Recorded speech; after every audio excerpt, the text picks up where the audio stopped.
네, 여러분 안녕하십니까. 바로 보는 TV 옴부즈맨의 김승재입니다. 지난주에도 연합뉴스 TV에서는 북한이 남북을 잇는 경의선과 동해선 도로를 폭파했다는 소식과 함께 11.6 재보궐선거 소식까지 다양한 뉴스들을 보도해드린 바 있는데요. 먼저 지난주 주요 뉴스부터 정리해보겠습니다.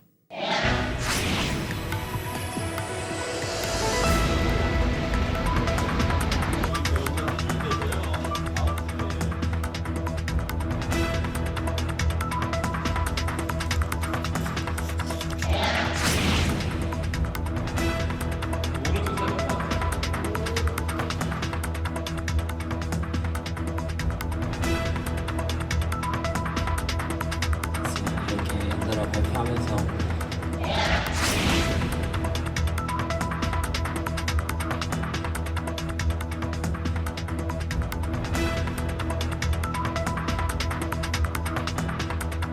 남북 공동연락사무소를 하루아침에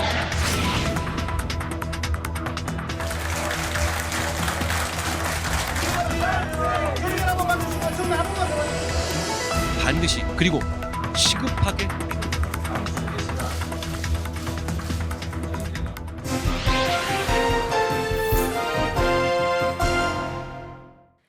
한 주간 보도 내용을 짚어보는 연합뉴스TV를 말한다 안지연입니다. 지난주 한강 작가가 노벨문학상을 수상했다는 소식이 전해졌습니다. 한국 작가 최초이자 아시아 여성 작가로는 처음이라 국내는 물론 해외에서도 한강 작가의 작품에 많은 관심을 보였는데요.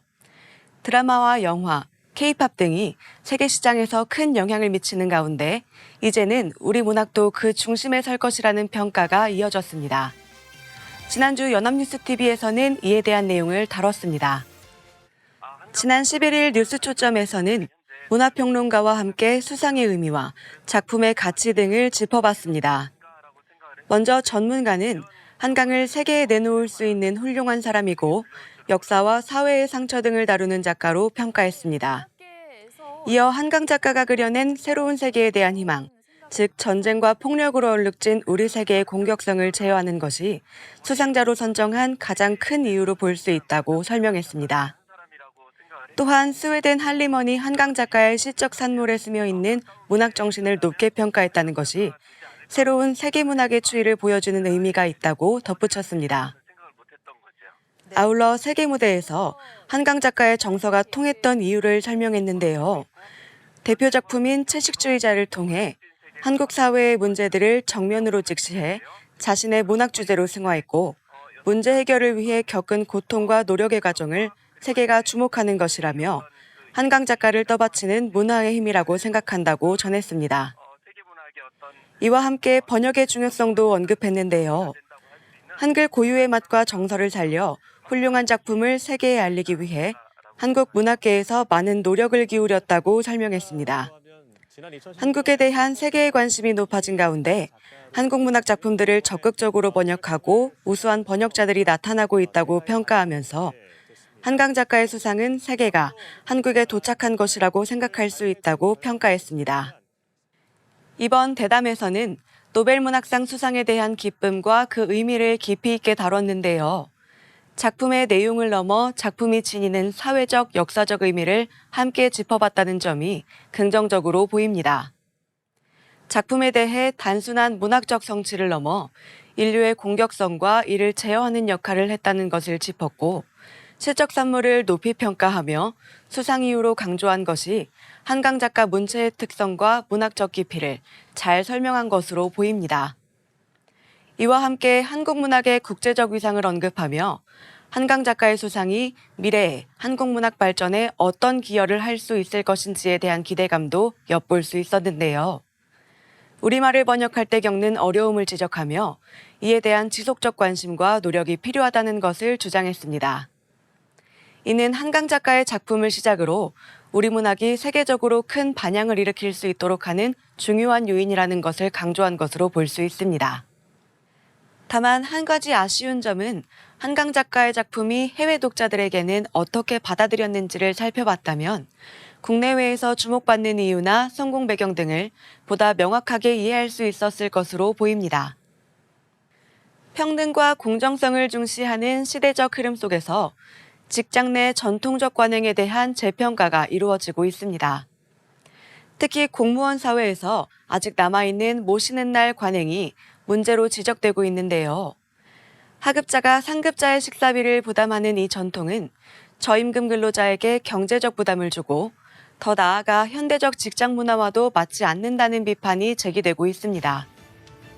지난 14일 뉴스센터에서는 이에 대한 내용을 다뤘습니다. 보도는 공무원 사회에 남아있는 윗분 모시는 날 관행에 대해 전했습니다. 팀별로 순서를 정해 상관인 과장이나 국장에게 식사를 대접하고 비용은 전액 말단 공무원이 부담하는 것으로 한 구청은 요일별로 모시는 날을 맡을 팀을 정해 시간표까지 짜고 있었다고 설명했습니다. 이에 대해 한 구청 직원은 실수령액이 180만 원이 채 안 되는 구급 공무원들이 월급 4,500만 원씩 받는 국장과 과장이 젊은이들에게 밥을 얻어먹는 건 말이 안 되지만 인사고과 때문에 어쩔 수 없다는 입장을 전했습니다. 보도에 따르면 실제 올해 초 전국 공무원 노조의 조사 결과 중앙부처에서는 이러한 관행이 사라졌으나 일부 기초단체에서는 여전한 것으로 나타났고 이 같은 관행이 불편하다는 답변이 90%에 육박했습니다. 행정안전부는 뒤늦게 실태 파악에 나서 현황을 보다 면밀하게 파악하고 개선 방안을 마련할 것이라는 입장을 밝혔습니다. 이 보도는 공무원 사회에서 여전히 남아있는 모시는 날 관행에 주목했습니다. 이 관행은 하급자가 상급자의 식사비를 부담하는 방식으로 특히 저임금 공무원들에게는 경제적 부담이 됩니다. 이런 점에서 이 보도는 공무원 사회에 남아있는 관행의 문제점과 저임금 공무원들에게 미치는 부담을 잘 지적한 것으로 볼 수 있습니다. 이를 통해 현 시대적 흐름에 맞지 않는 불필요한 관행을 개선하려는 움직임의 촉진과 불필요한 직장 문화의 개선의 필요성을 제기했습니다. 오늘날 많은 직장에서는 세대 간 차이와 새로운 가치관을 반영해 불필요한 의뢰나 부담을 줄이는 방향으로 나아가고 있기 때문에 사회 전반에서 전통적 관습을 재평가하고 조직 문화가 시대 흐름에 맞춰 나아가야 한다는 메시지를 전달했다는 점에서 긍정적으로 평가됩니다. 그러나 공무원 사회 내부에서 관행을 유지하려는 심리적, 문화적 요인에 대한 분석과 이를 해결할 구체적인 방법이 언급되지 않아 아쉽게 느껴집니다. 예를 들어 외부에서 도입될 수 있는 제도적 개입이나 하급자의 부담을 덜어줄 수 있는 복지적 지원책 등이 다뤄졌다면 더 나은 해결책을 모색하는 데 기여할 수 있었을 것으로 생각됩니다. 추후에는 다양한 의견이 담긴 보도가 이루어지길 바랍니다. 대학 입시는 학생들의 인생을 좌우한다는 인식이 있을 만큼 학생과 학부모 모두에게 많은 부담을 안겨줍니다. 그런데 최근에는 연세대학교에서 논술고사 문제 유출 의혹이 불거져 입시의 공정성 문제가 다시 점화되고 있습니다. 지난 15일 뉴스리뷰에서는 이에 대한 내용을 다뤘습니다. 보도는 연세대 수시논술 시험에 응시한 일부 학생들이 시험 무효 소송과 효력 정지 가처분 신청을 할 것이라는 내용을 전했습니다. 수험생들이 가장 큰 문제로 꼽은 것은 공정성 훼손으로 문제지를 회수했더라도 그 사이에 문제지를 먼저 받아본 응시자들은 1시간 정도 머릿속으로 풀 수 있는 시간이 주어졌다는 점과 정식 시험까지 핸드폰 사용이 가능했다는 점, 다른 고사장 친구를 만나거나 이동이 자유로웠다는 점을 지적했습니다. 하지만 보도에 따르면 연세대 측은 심각한 공정성 훼손 행위가 확인되지 않아 재시험은 고려하지 않는다는 입장을 고수하고 있습니다. 또한 비슷한 시기 한성대에서도 40분 뒤늦게 문제지가 배부되는 등 줄지어 공정성 논란이 일고 있어 대학이 전형료 장사에만 관심을 두고 수시 시험 관리는 뒷전이라는 비판의 목소리도 나오는 상황이라고 전했습니다. 이에 대해 교육 전문가는 교육부가 이 사건에 대해 더 관심을 가지고 감독관의 교육 및 행위에 대해 수능시험 정도의 감독관 역할을 부여하는 것이 좋을 것이라고 주장했습니다. 이 보도는 연세대학교 논술고사 문제 유출 의혹과 관련해 일부 수험생의 입장을 전달했습니다. 보도에서는 입시관리 감독 체계의 공정성에 대한 문제를 제기했는데요. 시험 문제 유출로 인해 발생한 관리상의 허점이 학생들에게 불이익을 주었을 가능성을 지적했고, 입시에서의 관리 감독의 투명성과 책임성 강화 필요성을 강조했습니다. 이를 통해 시험 관리 체계 개선에 대한 논의의 필요성을 드러냈다는 점과 관리 감독 과정에서의 공정성 확보가 필수적이라는 메시지를 전달했다는 점에서 긍정적으로 평가됩니다. 그러나 일부 수험생들의 법적 대응에 대해 법률 전문가의 의견이 부재했다는 점은 아쉽게 느껴집니다. 법적 측면에서는 어떤 결과가 나올 수 있는지 또는 이러한 사례가 향후 입시 관리에 미칠 영향 등에 대해 전문가의 분석을 포함했다면 더욱 깊이 있는 보도가 가능했을 것으로 생각됩니다. 지금까지 연합뉴스TV 시청자 평가였습니다.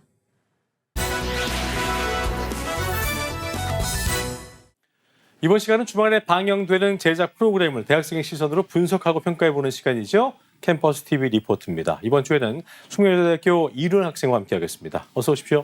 안녕하세요. 네, 자, 류연 학생 지난주에 어떤 프로그램 모니터링했습니까? 네, 저는 매주 일요일에 방송되는 연합뉴스TV 스페셜을 모니터링했습니다. 지난 방송에서는 래퍼의 유튜버, 또 직접 장을 담그는 일까지 제2의 인생을 일구는 K 어르신들의 이야기를 담았는데요. 그럼 자세한 모니터링 내용 지금부터 시작합니다.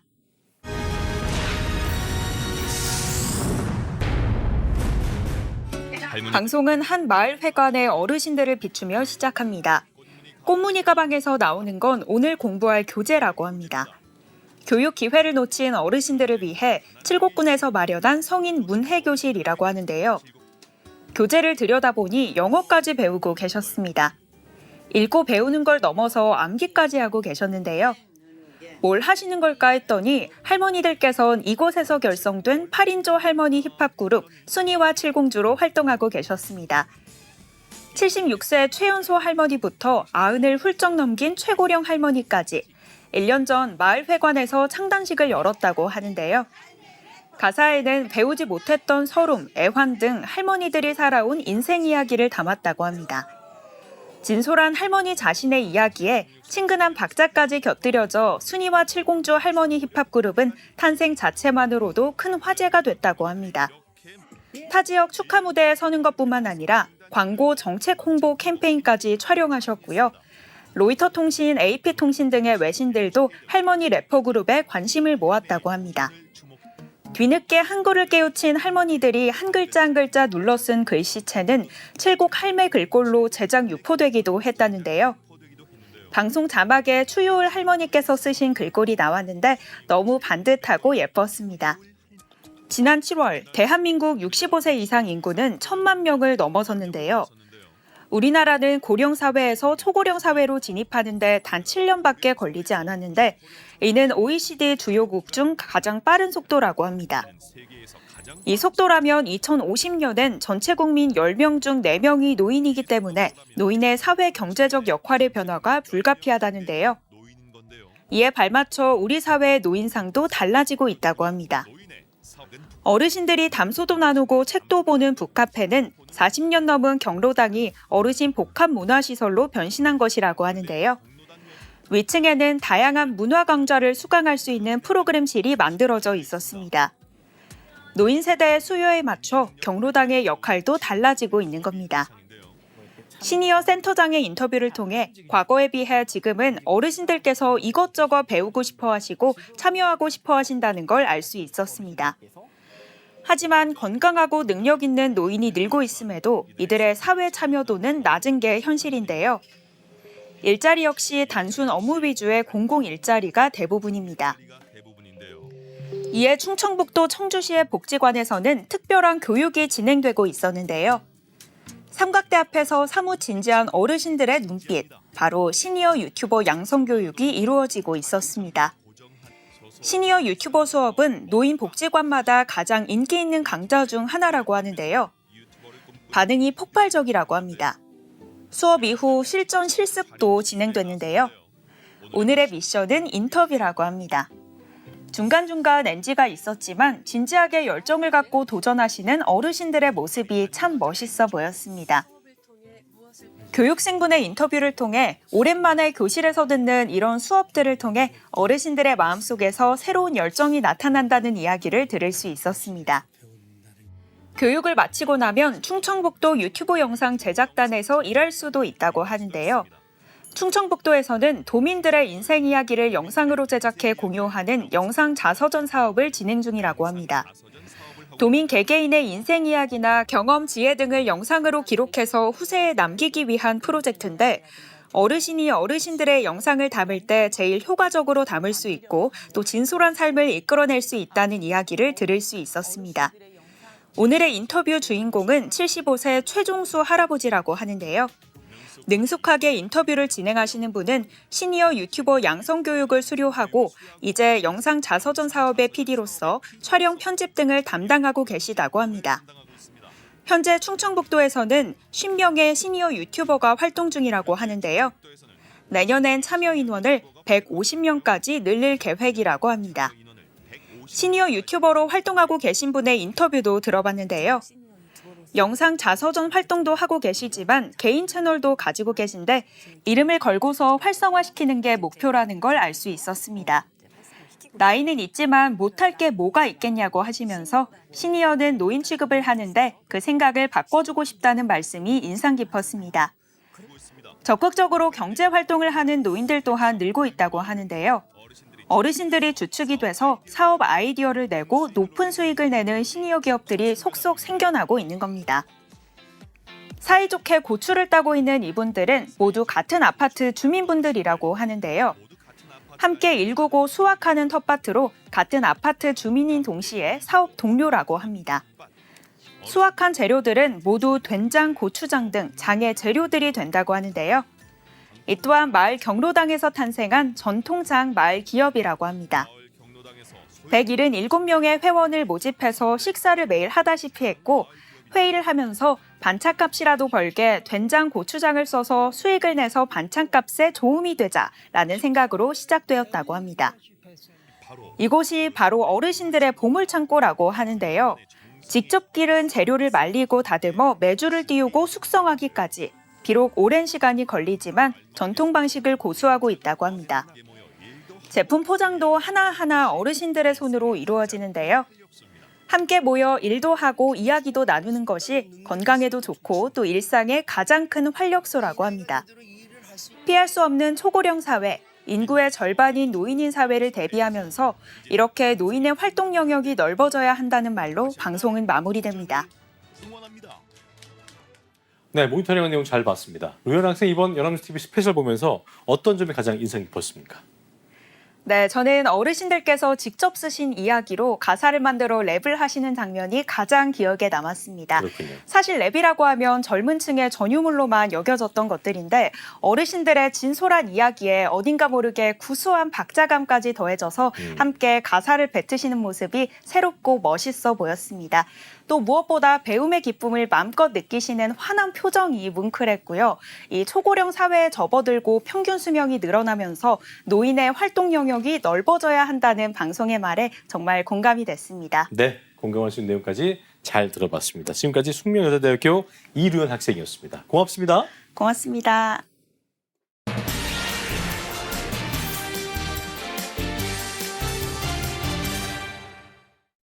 자, 한국 작가가 드디어 노벨 문학상을 받게 되었다는 뉴스. 지금도 벅찬 감정이 차오르는 매우 기쁜 소식이었는데요. 오늘 TV와 비평에서 관련 내용 자세히 짚어보겠습니다. 도움 말씀에 서강대학교 임종섭 교수와 함께하겠습니다. 어서 오십시오. 네, 감사합니다. 예.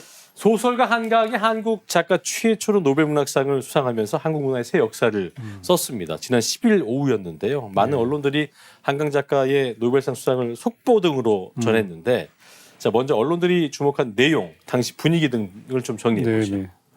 예, 아주 놀라운 소식인데요. 깜짝 수상, 놀랍고 영광, 세계 무대에 올라선 K문학 등 언론 보도의 제목을 보면 이번 한강 작가의 노벨 문학상 수상은 작가 자신도 예상하지 못한 놀라운 일이었습니다. 언론은 발표 당일에 노벨 문학상 수상 자체를 속보에 이어 종합으로 구성해 신속하면서 비중 있게 다루었습니다. 세계일보는 당시 수상 순간을 재구성해 보도했습니다. 이 신문은 노벨상 위원회인데요. 예. 저녁의 평화를 깨트린 한 통의 전화라는 제목으로 저녁 식사를 마치고 쉬던 작가의 전화기로 스웨덴 할리먼이 노벨 문학상 수상을 알려왔다고 했습니다. 작가에게는 믿을 수 없는 소식이었으며 작가의 아들도 놀랐다고 전했습니다. 이 신문은 스웨덴 할리먼을 인용해 선정 이유, 노벨 문학상 위원회의 설명, 작가 아버지의 평가, 동료 작가의 축하글, 문학 평론가의 선정 배경 등을 간결하게 모아서 제시했습니다. 연합뉴스는 이번 수상을 예상하지 못한 이유로 노벨 문학상 위원회의 철저한 비밀 심사를 들면서 심사 과정과 선정 절차를 보도했습니다. 이 보도에 따르면 노벨 위원회는 지난해 9월부터 세계 전문가 수백 명에게 편지를 발송해 수상 후보작을 올해 1월 31일까지 추천해달라고 요청했습니다. 노벨 문학 분과위원회는 후보자 명단을 검토한 뒤에 스웨덴 할리먼의 명단을 보냈고 4월에 후보자 수가 15명 이상 20명 정도로 줄었습니다. 이 위원회는 5월에 이 중 5명을 최종 후보군으로 선정했습니다. 할리먼 심사위원들은 이들 작품을 읽고 9월에 토론을 거쳐 10월 초에 투표해 과반 가결로 한강 작가를 수상자로 선정했습니다. 흥미로운 대목은 노벨 문학상 위원회가 심사 후보자의 정보를 50년간 공개하지 않는다는 점입니다. 따라서 한강 작가와 경쟁한 작가들이 누구인지는 50년 뒤에나 알 수 있습니다. 그렇군요. 예. 한국 작가의 이 같은 깜짝 수상 소식 덕분에 서점가에서는 그야말로 한강 신드롬이 일고 그렇죠. 있습니다. 네, 뭐 맞습니다. 100만 부를 넘어서 계속해서 지금 베스트셀러로 네, 네. 연일 팔리고 있는 상황인데 문학계에서는 그동안 뭐 저평가됐던 한국 문학이 이제 인정받는 계기가 됐다는 평가를 하기도 했는데 자 시민들과 각계 반응에 대해서 정리를 좀 해볼까요? 예, 말씀하신 것처럼 언론은 서점에 몰린 한강 소설 구매 열풍, 작가의 희귀본의 고가 중고 거래, 예. 심지어 아르헨티나와 같은 국외 언론의 한강 소설 관심 등을 보도했습니다. 한국경제신문은 한강 신드롬이라는 단어를 내세우면서 노벨상 수상 이후에 작가의 소설책 판매가 2,000배 넘게 증가했다고 다루었습니다. 한국인 작가로는 처음으로 노벨 문학상을 받았기에 작가의 작품에 관심이 쏠리는 현상은 당연한 것입니다. 예.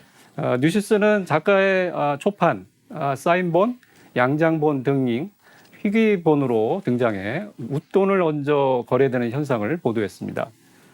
심지어 작가가 추천한 대중가요가 음원 순위에서 상승한다는 보도도 나왔습니다. 노컷뉴스는 작가 추천곡이라서 다시 들으러 왔다는 반응을 소개하면서 예. 남매 가수인 악뮤가 부른 어떻게 이별까지 사랑하겠어 널 사랑하는 거지라는 노래의 음원 순위가 최근 올라갔다고 전했습니다. 연합뉴스는 아르헨티나 언론이 스페인어 번역본 출판사와의 인터뷰를 포함해 한강 작가에 관련한 기사 20여 건을 보도했다고 소개했습니다. 예. 노벨 문학상 수상으로 일부 출판 주식값이 급등했다는 보도도 나왔습니다. 예를 들어 서울경제신문은 출판 주식인 예스24, 예림당, 삼성출판사 등의 주가가 14% 오르거나 상한가를 기록했다고 전했습니다. 그랬군요. 예. 자, 외신들 역시 노벨 문학상 최초로 아시아 여성 작가 네. 수상에 놀랐다는 반응을 보이고 있는데 많은 외신들이 이제 한강 작가의 작품 세계에 주목을 하면서 한국 문학의 어떤 영향력에 대해서 분석을 하기도 했는데 예. 외신들의 보도 내용 정리해 볼까요? 예, 주로 국내 뉴스통신사는 국외 언론사의 진단과 평가 등 관련 보도를 발빠르게 보도했습니다. 예. 뉴스원에 따르면 영국 가디언 신문은 한강 작가가 소설, 에세이, 단편 소설집을 집필하면서 예. 가부장제, 폭력, 슬픔, 인간성 등 다양한 주제를 탐구했다고 보도했습니다. 예. 일본 아사히 신문은 한강의 노벨상 수상이 한국인으로서는 처음이며 아시아 여성으로도 처음이라고 평가했습니다. 일본 NHK 방송은 전문가를 인용해 한강의 채식주의자가 부커 국제상을 받은 만큼 이번 수상은 당연한 결과이며 이를 계기로 한국 음악과 영화뿐만 아니라 한국 문학도 더 알려지면 좋겠다고 전했습니다. 프랑스의 AFP 통신은 한강 예. 작가는 정치적 고통과 육체적 고통 사이에 조화를 추구하고 역사 사건을 바탕으로 한 작품을 썼다며 한국인 최초로 노벨 문학상을 받았다고 평가했습니다.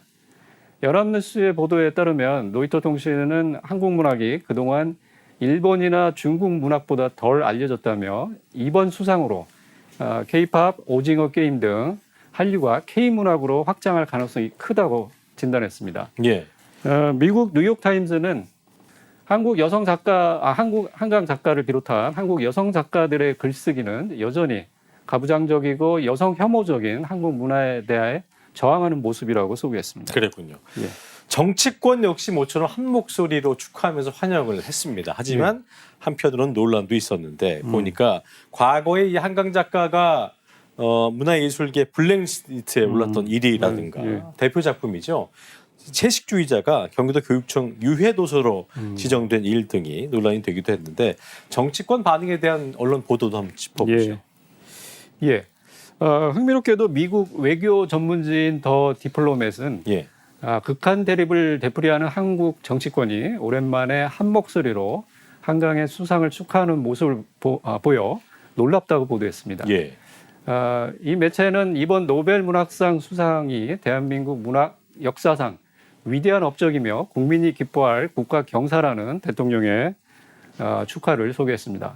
MBN 방송은 국회 문화체육관광위원회 소속 여야 정치인이 국정감사 중에 노벨 문학상 수상 소식을 듣고 예. 환호와 박수를 보냈다고 전했습니다.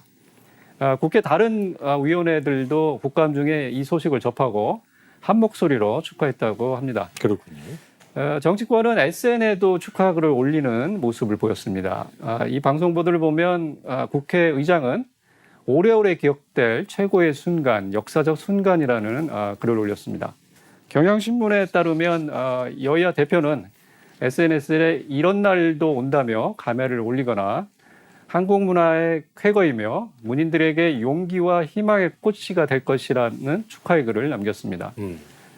국제신문은 이번 노벨 문학상 수상을 계기로 정부와 정치권이 출판과 인공지능 분야를 적극 지원하는 방안을 고려 중이라고 보도했습니다. 정부는 국감에서 세제 혜택 등 지원이 강화되는 국가 전략 기술에 AI 분야를 넣는 방안을 적극 검토하겠다고 밝혔습니다. 더불어민주당은 중소기업이 출판물을 만들 때 15%의 기본세 공제를 받는 내용을 포함한 법률안을 발의했습니다. 예. 이 보도에 따르면 현재 영화와 방송은 한류 활성화 차원에서 여러 세제 혜택을 받으나 예. 출판물 제작에는 이런 지원이 거의 없습니다. 그렇군요. 예. 자, 그동안 뭐 고은 시인도 그렇고요. 소설가 황성혁 씨도 그렇고 한국 작가들이 노벨 문학상에 꾸준한 후보로 거론이 되어 왔습니다만 수상은 이번이 처음이었잖아요. 그러니까 세계 무대에서 그만큼 한국 문화의 어떤 문학의 위상이 더욱더 높아지게 된 이 시점인데 언론 역할도 굉장히 중요해 보입니다. 끝으로 한 말씀 듣고 마무리하겠습니다. 이번에 그 관련 보도를 보면 한류 열풍이 영화나 드라마 등 영상에 쏠리면서 이 분야에만 정부 지원이 집중된 것으로 나타났습니다. 예. 그만큼 시, 소설, 수필 등 문학 출판 분야에는 세제 혜택 등 지원이 부족했습니다. 야당 의원이 이를 보강하는 법률안을 발의한 것에서 이런 문제점을 확인할 수 있습니다. 예. 뉴시스 보도에 따르면 정부의 예산 삭감으로 우수 출판 콘텐츠 제작 지원이나 중소출판사의 출판 콘텐츠 창작 지원 등 사업이 올해부터 중단됐으며 도서문화 확산을 위한 예산도 전액 삭감됐습니다. 노벨 문학상 발표 이전에 여당도 9월 6일에 세액공제를 영상에서 음악, 게임, 출판, 만화 등 다양한 분야로 확대하는 조세특례 제한법 개정안을 발의했습니다. 이 내용은 매일경제신문이 9월 20일에 K 콘텐츠 발전하려면 세액공제 확대해야라는 제목으로 보도했습니다. 출판 단체들도 지난해 7월 말 정부의 제작비 세액공제와 도서구입 예산 증대, 불법 복제 유출 대책 등을 도입해 K북 육성에 적극 나서야 한다고 요구했습니다. 당시에 문화일보와 중앙일보, 뉴시스 등 다수 언론이 이를 보도했으나 대부분 일회성 사건 기사였습니다. 예. 국내 출판업계가 당면한 문제를 좀 더 긴 호흡으로 체계적으로 분석하고 해결책을 제시하는 기획 보도가 어느 때보다 필요합니다. 한강 작가의 노벨상 수상을 계기로 언론이 이런 보도에 적극 나서기를 기대합니다. 네, 언론이 기억해야 할 내용까지 서강대학교 임종섭 교수와 함께했습니다. 오늘 말씀 고맙습니다. 네, 감사합니다. 저희 옴부즈맨 제작진은 여러분들의 다양한 의견들을 기다리고 있습니다. 방송을 보시고 느낀 소감을 연합뉴스TV 홈페이지 내 시청자 게시판이나 SNS로 보내주시면 됩니다. 저희는 다음 주 시간 다시 인사드리죠. 여러분 고맙습니다.